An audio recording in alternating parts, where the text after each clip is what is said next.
This video is about Git Subtrees, an alternative approach to manage project dependencies.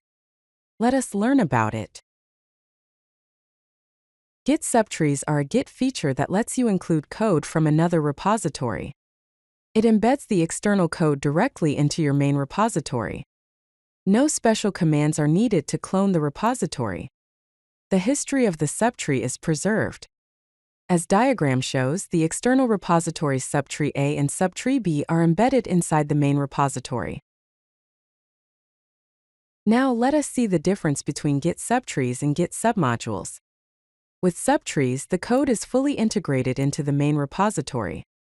No special commands are needed to clone the repository. History is preserved within the main repository. It is easier for team members who do not need to modify the dependency. Changes to the subtree can be committed directly. On the other hand, with submodules, there are references to external repositories. It requires special commands to initialize and update. It keeps repositories completely separate. It is better for dependencies that change frequently. It involves a more complex workflow for team members. When should you use Git Subtrees? Good use cases are when you want to include third-party code that changes infrequently, when all team members need the dependency code, when you want to modify the dependency code within your project, when you want to simplify the repository for other developers.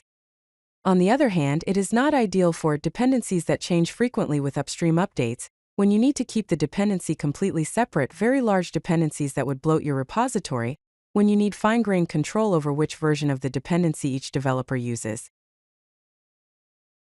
Here are some basic Git Subtree commands. To add a subtree, use the command git subtree add, followed by prefix equals path / to / folder, then remote URL branch, and finally, squash.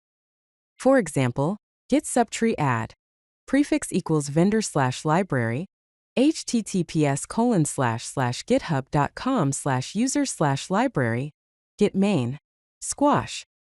To update a subtree, use the command git subtree pull followed by prefix equals path / to / folder, then remote URL branch, and finally, squash. For example, git subtree pull, prefix equals vendor / library, https://github.com/user /library, git main, squash. To push changes back, use the command git subtree push followed by prefix equals path / to / folder, then remote URL branch. For example, git subtree push, prefix equals vendor / library, https://github.com/user /library, git main. Here is a step-by-step process to add a subtree to your project. First, identify the external repository you want to include. Decide where in your project structure to place the subtree. Add the external repository as a remote. This step is optional but recommended. Use the git subtree add command with the prefix option. Use squash to condense the history. This is also recommended. Here are some example commands. To add the external repository as a remote, use the command git remote add library remote, https://github.com/user /library, git single quote. To add the subtree, use the command git subtree add, prefix equals vendor / library, library remote main, squash. After this command, you will see the output added dir vendor / library. To verify the subtree was added, use the command git log line -1. After this command, you will see the output a 1b2c3d merge commit as vendor / library. Here is the update workflow for a subtree. First, check for updates by fetching the latest changes from the external repository.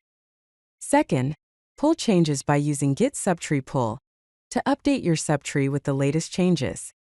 Third, resolve conflicts. If there are conflicts between your changes and upstream changes, resolve them. Fourth, commit and push. Commit the merged changes and push to your repository. Here are some example commands.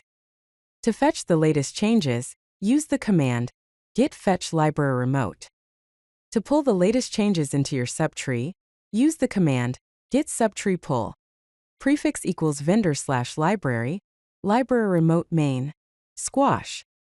After this command, you will see the output from https://github.com/user/library, the branch name main, and then the merge details.